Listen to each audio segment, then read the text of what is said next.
Saudara-saudaraku yang terkasih, selamat berjumpa di Renungan Harian di channel Katolik kita.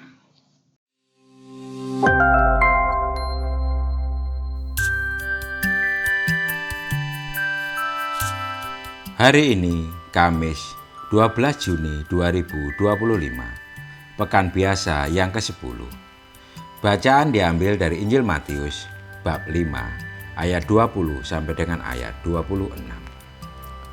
Dalam khotbah di bukit berkatalah Yesus, "Jika hidupmu tidak lebih benar daripada ahli-ahli Taurat dan orang-orang Farisi, sesungguhnya kamu tidak akan masuk ke dalam kerajaan surga.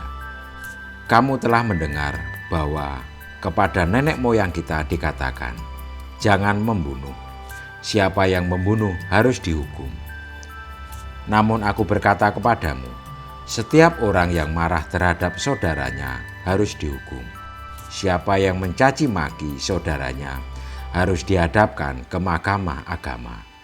Dan siapa yang berkata jahil harus diserahkan ke dalam neraka yang menyala-nyala. Sebab itu jika engkau mempersembahkan persembahanmu di atas mezbah dan engkau teringat saudaramu sakit hati terhadap engkau, tinggalkanlah persembahanmu di depan mezbah itu dan pergilah berdamai dahulu dengan saudaramu, lalu kembali untuk mempersembahkan persembahan itu. Segeralah berdamai dengan lawanmu selama engkau bersama dia di tengah jalan, supaya lawanmu itu jangan menyerahkan engkau kepada hakim dan hakim itu menyerahkan engkau kepada pengawal dan engkau dilemparkan ke dalam penjara. Sesungguhnya aku berkata kepadamu, engkau tidak akan keluar dari sana sebelum engkau membayar utangmu sampai lunas." Demikianlah sabda Tuhan. Terpujilah Kristus. Saudara-saudariku yang terkasih, tidak ada yang menyangka bahwa perjalanan menuju Damsyik menjadi titik balik dalam hidup Paulus. Ia yang semula dikenal sebagai seorang penganiaya yang beringas, kini menjadi seorang pelayan yang gigih. Hatinya yang dahulu tertutup oleh kegelapan dosa, kini terbuka oleh cahaya Kristus.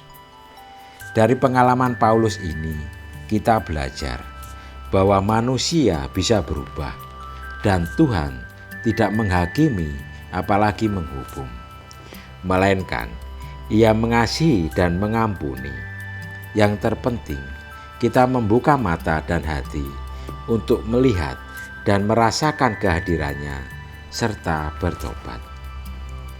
Dalam Injil Yesus berkata, "Jika hidupmu tidak lebih benar daripada ahli-ahli Taurat dan orang-orang Farisi, sesungguhnya kamu tidak akan masuk ke dalam kerajaan surga." Mengapa demikian? Sebab orang-orang dari kelompok itu melakukan kewajiban agama hanya supaya dilihat orang, alias makan puji. Maka dari itu pesan Yesus hari ini mengingatkan bahwa kehidupan rohani harus berangkat dari hati yang baik dan bukan modus. Jangan menjadi pura-pura baik hanya karena ingin dianggap suci. Berbuat demikian karena memang ingin menjadi orang baik, bukan supaya dipuji orang. Marilah kita berdoa. Tuhan Yesus, Engkau mengingatkan kami bahwa hidup keagamaan harus berasal dari hati yang tulus dan bukan semata-mata untuk dilihat dan dipuji oleh orang lain. Bantulah kami untuk tidak melakukan kewajiban agama hanya untuk kepentingan diri sendiri, tetapi untuk mengasihi dan melayani sesama dengan tulus.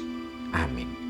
Saudara-saudariku yang terkasih, terima kasih atas kebersamaannya di dalam renungan harian ini. Kita akan berjumpa kembali di renungan harian berikutnya. Berkah dalam.